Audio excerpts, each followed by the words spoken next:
Hello. Hey, good morning. Hi, Ronan. How is everybody doing?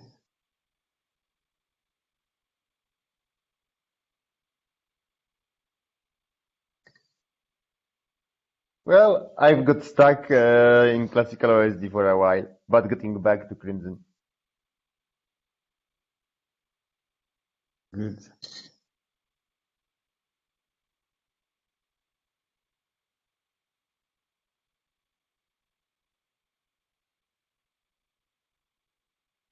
By the way, uh, when taking a look on classical OSD map handling path, I spotted that we are caching actually both OSD map, decoded OSD map, and the buffer list containing raw OSD map data. What's the reason for having actually two level of caches, even disregard the third level in object store?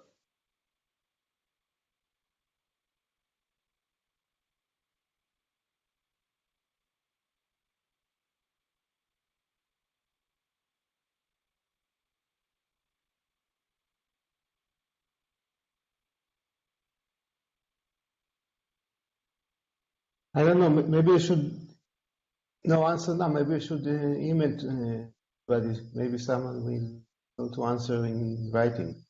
Oh, sorry, I thought I was talking. Can you hear me? Yep, I can Hello? hear you. Oh, there we go. Sorry about Now that. we can. I said like a whole thing, but apparently I was muted. I'm pretty sure the buffer lists are incrementals. You can check me on that.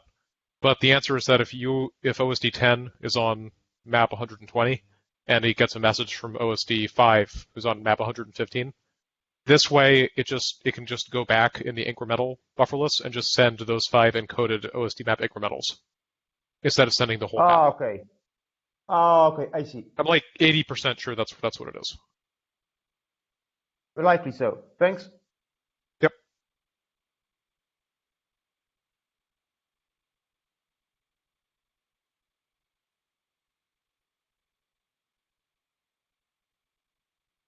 Hello, everyone. So let's start. Last week I was reading a SAM code on to implement the C-store, and also reviewing Inching's code, Inching's PR to add the support to ping a socket to a given core, which means we will have to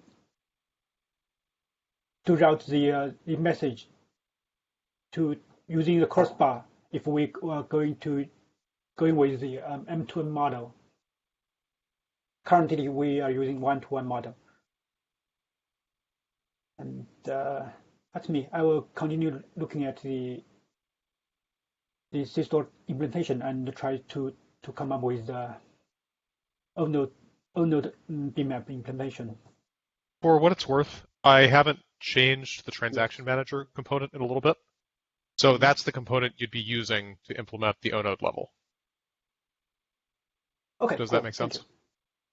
But obviously nothing below that layer actually works. So if you wanted to test your implementation, we'd have to talk about what it's supposed to do and then probably build in memory mock for it. It's up to you though. It'll get rapidly more complete over the next couple of weeks. I think the in-memory stop implementation is implemented as the incremental transaction and incremental LBM node manager, right? I'm sorry, what's that? I think the memory backend is implemented as the incremental. The manager started with the incremental prefix. Am I understanding correct? I missed some at the middle of that sentence. Sorry, I think you just cut out a little bit. Okay, I'll put it in the chat window. Okay. Hermé. Yeah, last week I fixed the transaction sequence messed up issue, and currently can guarantee the sequence. And on my old version it works, and when I rebase to the current latest master, and I found another issue. When the client request this structure is called, it seems some buffer is freed in two places.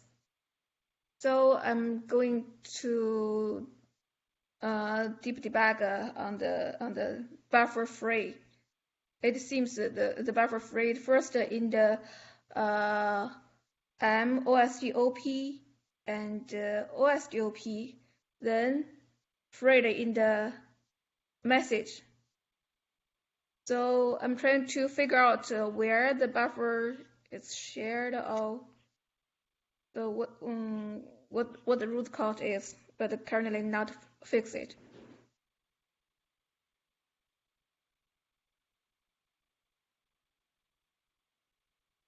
Okay, thanks.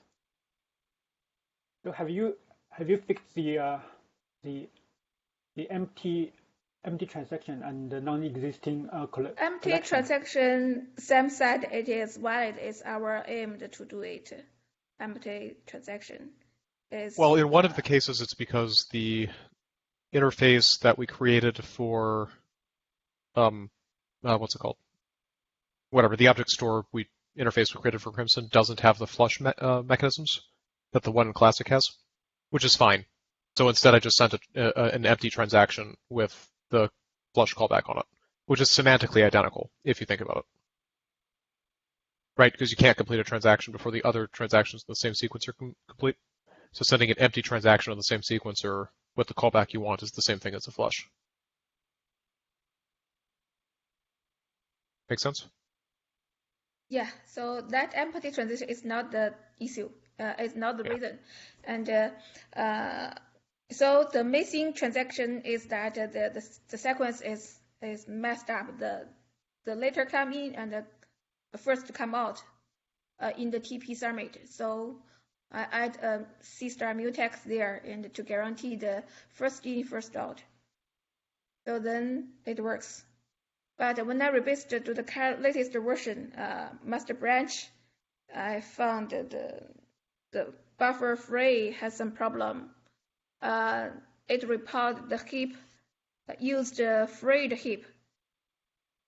The heap used after free.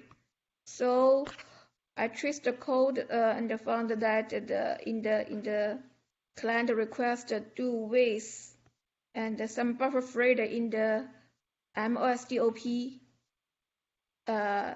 in the OSDOP, because MOSDOP include OSDOP, and some buffer freed in the OSDOP, then also freed in the MOSDOP message. Yeah. So I'm tracing the code. Want to figure out why the buffer freed in two places. Not the whole buffer, maybe a part of the buffer, some address within the freed address. So I'm still trace the code to want to figure out how.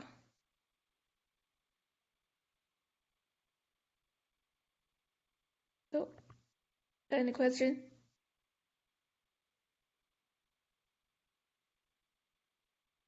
Not from me. Yeah. Riddick.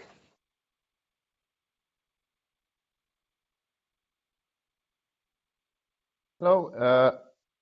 I was focused almost exclusively on classical OSD.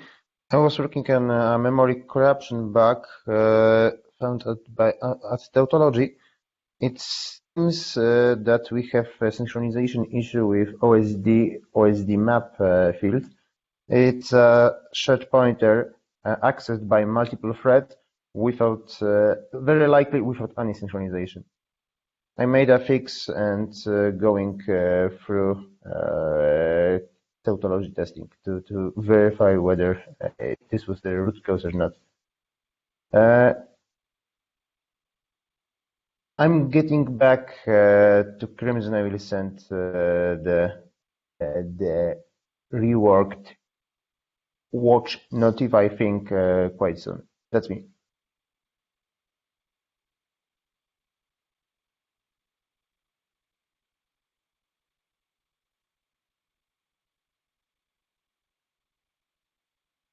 Okay.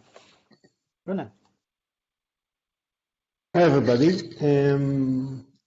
I was working some of the time on the ASOC, working with Kifu on fixing issues in ASOC implementation. Kifu, when you say separate commit, you meant a commit or a PR? Commit. Move, When I say commit, I wasn't mean commit.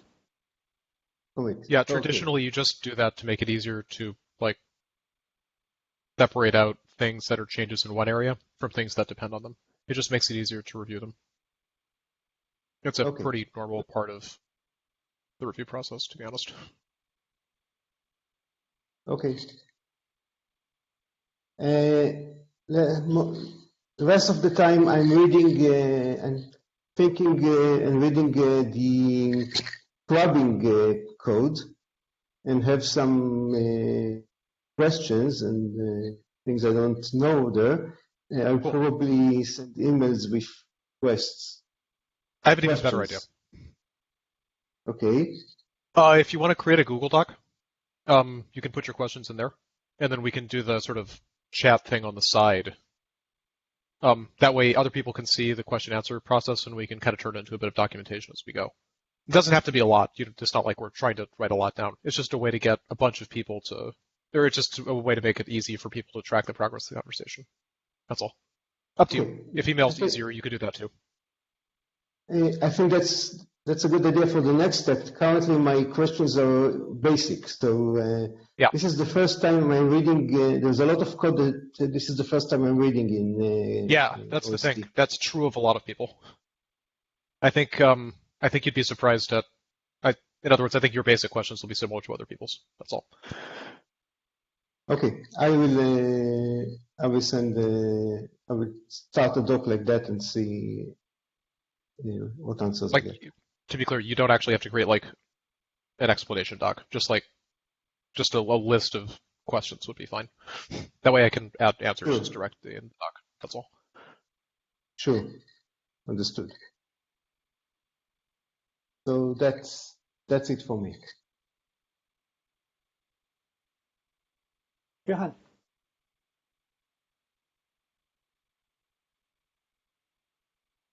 Last week I was implementing the pglog machinery in the Crimson's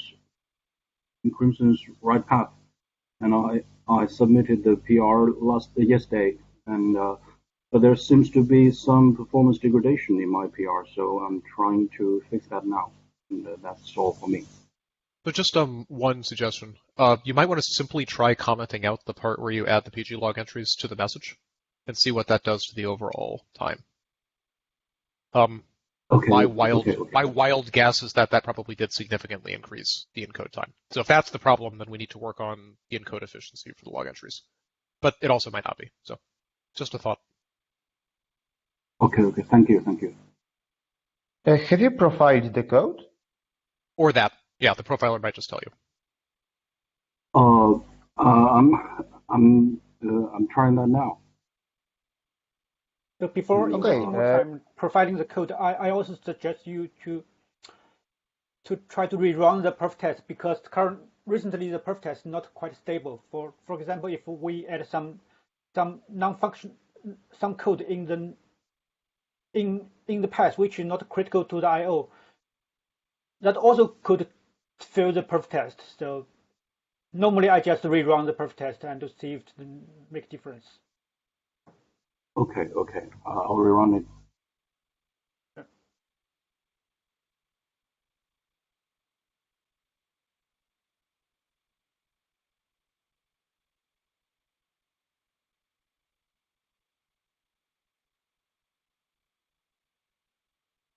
Xing?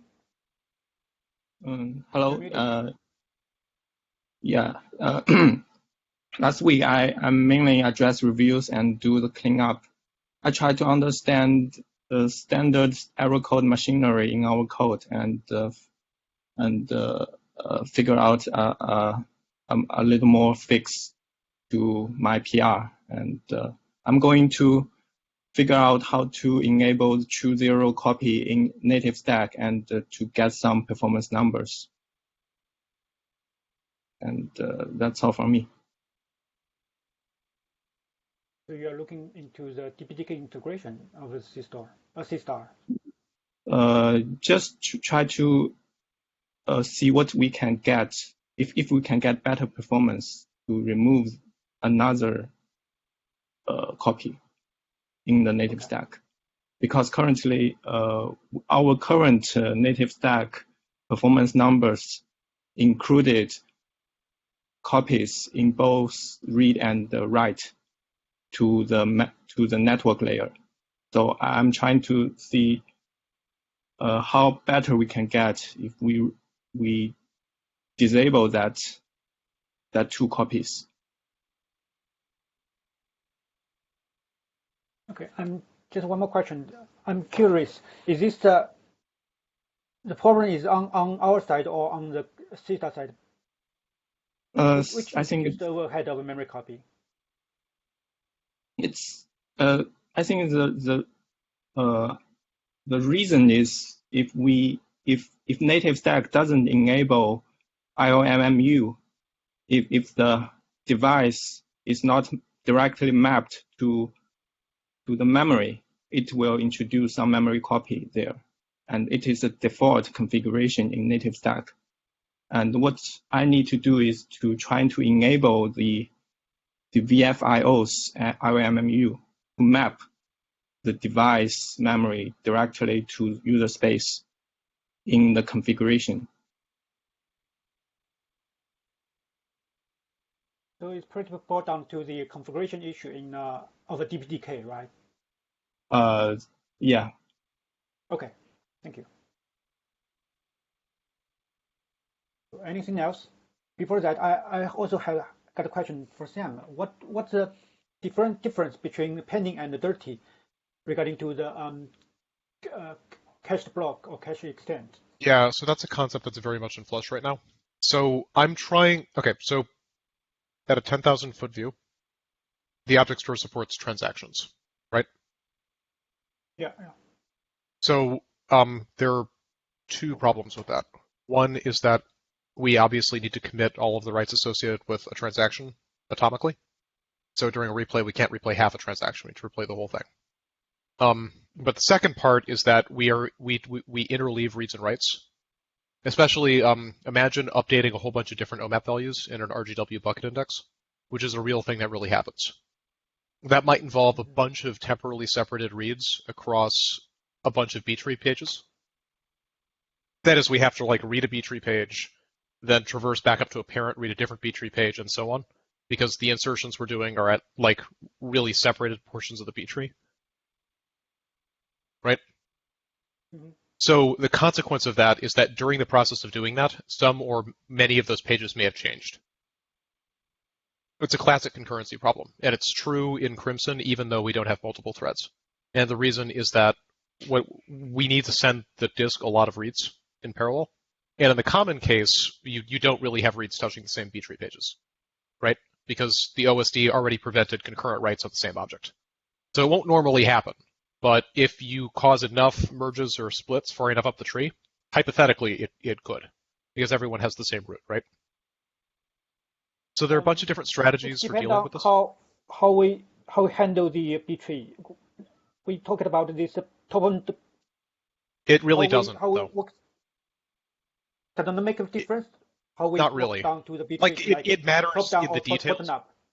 It matters in the details, but you don't actually know whether you're going to need to do a split or merge until you get to the root. Like there are ways in which you might.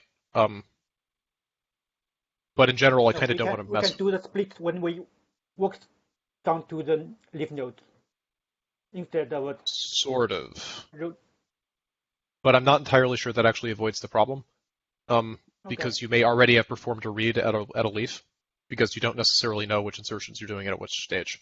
Like there are many ways to slice this problem, but this is the fundamental problem. Many leaves share the same height up root. So most of the time we want to read those things, but we don't want to take exclusive ownership of them because other transactions might also want to read them.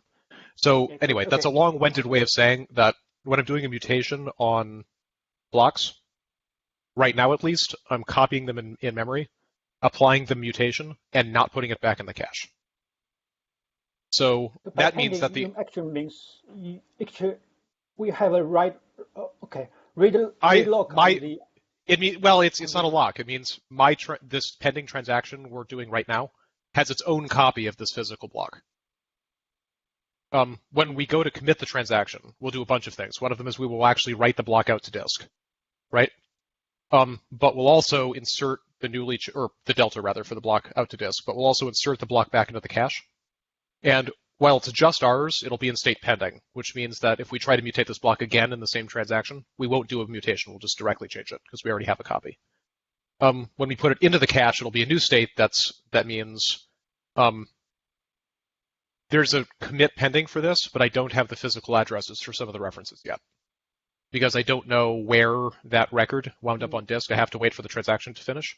So during that time, anyone new trying to read it will block until the thing shows up. And by that, I mean, the future will fail to return for a little bit. So pending actually means dangling. So we want to could be.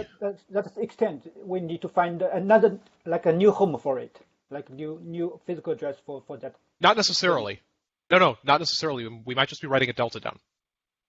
So if I'm changing block address 20,000, I could write a new copy of it out and then change everything that points to it.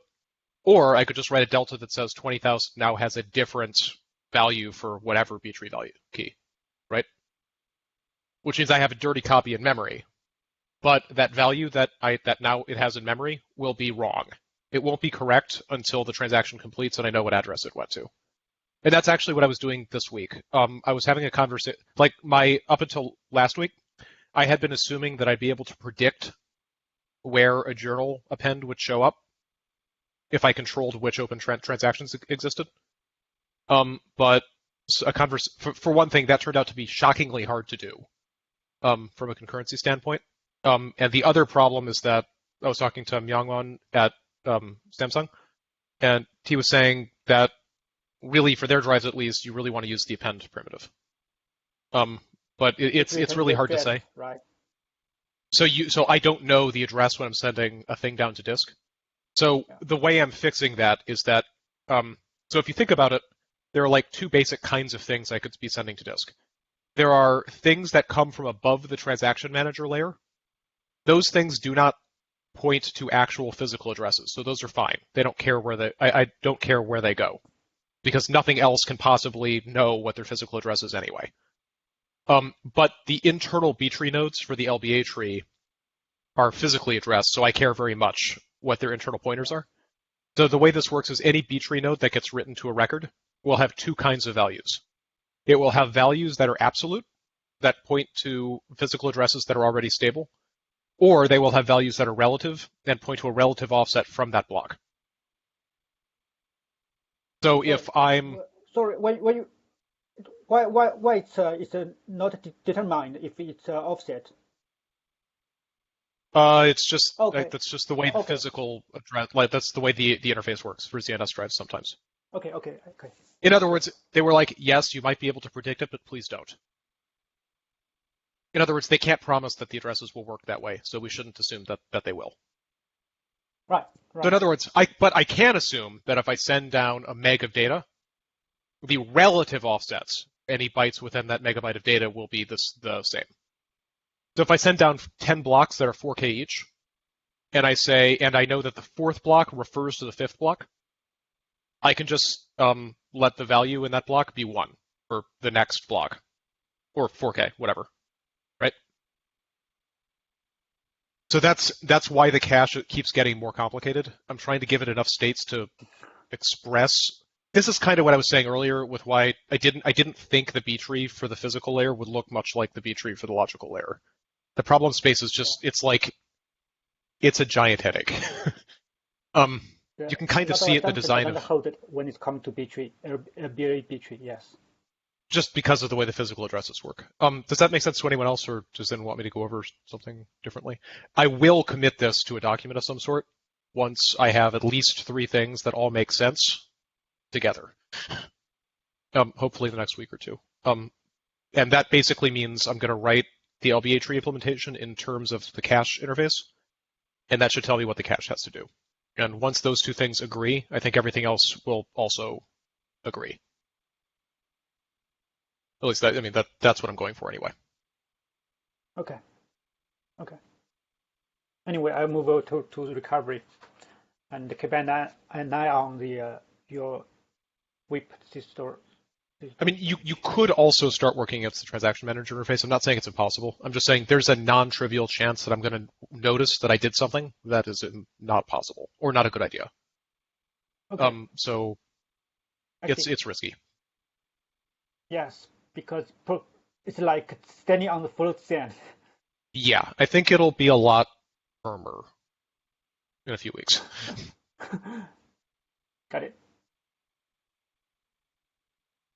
By the way, I would suggest you use rebase on the latent master because it's a little embarrassing to boxing the do-with variable with tuple and unboxing it later on. I had actually decided at some point that I liked doing it that way. I was like, I almost went back and fix it, but it was doing type inference better. In a few corner cases, it was more reliably inferring the types. Okay. I may just switch. Like I do appreciate your patch though. It's helpful. Up to you anyway. Okay. But I was finding that in a few cases. There are like a few things you can do that are a little ugly, like when you're looking at the code, but it just flat out prevents certain type inference explosions. Anytime you have 2 returns in a lambda, specifying the return type fixes it. Yes, I noticed you added some kind of notation. Yeah. Even and it definitely fixes it, right? But if you have 2 different things and you need one of them to be auto-converted, the compiler has no way of knowing that, so it's not going to be able to unify it. And the resulting error message is horrific. It's okay. That's all from my side. Any other questions? If we are going to profile the pglog and write path in general, maybe we should consider merging the input buffer factory. I mean that currently, profiling currently won't give much because the entire path is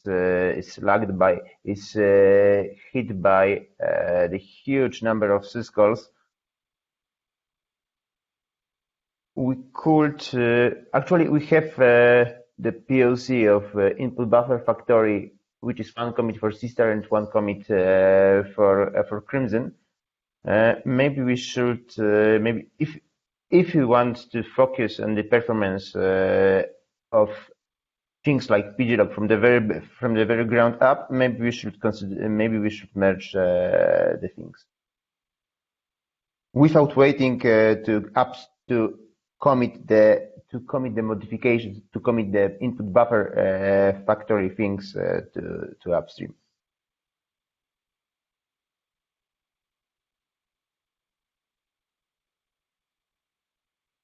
Riddick, your comment is regarding to Inxin's efforts to provide the No, the pglog and write path. I mean, I understood yes. that Inxin is working. Well, okay, so I'm just going to say on duplicate. I think they're independent, except for the fact that they both involve profiling. I think we're going to be profiling a lot of stuff over time. I really don't want to block the PG log stuff at all. I think the patch looks about right, so I kind of just want to figure out why it's slow and then merge it. So why Does that make just sense? compare the? So why it doesn't accurate if we just compare the write pass with the original write pass and the write pass with glog? Oh, I think it is correct. I I don't know if the exact numbers are accurate, but it doesn't really shock me that it's significantly slower. There are a lot of opportunities that we're inheriting from classic OSD to burn some CPU, particularly when we're encoding the pglog entries. So I think it's more just we need to identify why it's happening. Does that make sense? Yeah. The question we're is just inheriting all of the existing message encoding code from classic. Yeah. So. The question is for Reddit, why this is necessary to merge the input buffer factory for profiling the pglog. I think he's suggesting that if we're going to bother profiling in the first place, that's among the things we could profile. But okay. I think they're independent efforts. Well, at the moment, even for 32K chunk size, in Profiler you will see that half or maybe 60% of cycles are burned only because of only as a consequence of wrong, inefficient methods of reading from sister socket. It will obfuscate your profiling of pglog encoding. I am afraid. It may, but they're at really different call stacks. It should be pretty. I mean, if you profile it once with and without the patches, I think it may be possible to simply see a difference. It doesn't really touch that many methods. The difference should be okay. Still, I'm not sure whether the results will be meaningful. I mean that if you have plenty of syscalls over your right path, that they could have some side effects that far away from the place where they are issued. Syscalls have not only the direct cost, but also indirect, affecting caching efficiency and things similar to that. I mean, it's like a 30% hit to throughput. I think it's going to show up. Okay, pretty significant. Yeah, I mean, it's from like 11 whatever to 8 whatever. Okay, up to you. Just make a note that please don't be surprised if you see that most of the cycles are burned on handling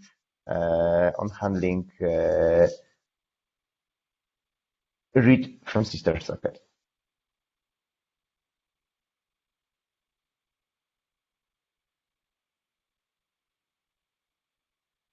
Any other questions or comments?